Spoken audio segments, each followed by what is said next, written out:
Hello mga boss, mayroon akong 5 centavos Pilipinas. So, alam nyo ba kung magkano ang presyo nito sa ngayon? Yan.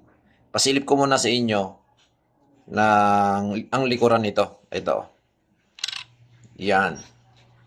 United States of America, 1915. Kung nakikita nyo siya, medyo lumang-luma na talaga at medyo maitim na nga.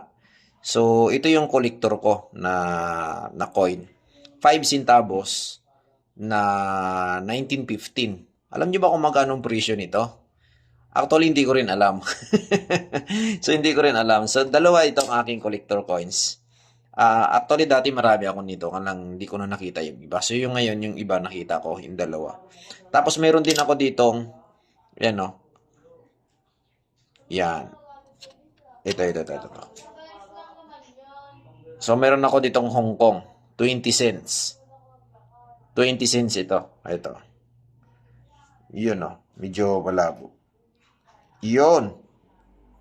Lagay natin dito. Yan, 20 cents. Hong Kong. Okay, 1998. So, alam nyo ba kung magkano ang presyo niyan? Hindi ko rin alam. Actually, nakuan ko lang. Naisipan ko lang na kuhaan ng video. Pero hindi ko alam kung magkano ang presyo nito. Ayan o. 1998, 20 cents, Hong Kong. Hong Kong money. Hong Kong ito. Ayan, Hong Kong. So, medyo marumi. Yan, Hong Kong. Tapos, itong malupit talaga. Yan. Walang makakatalo dito. 1915, United States of America. 5 centavos. Yan. So, 5 centavos yan mga boss. Pilipinas.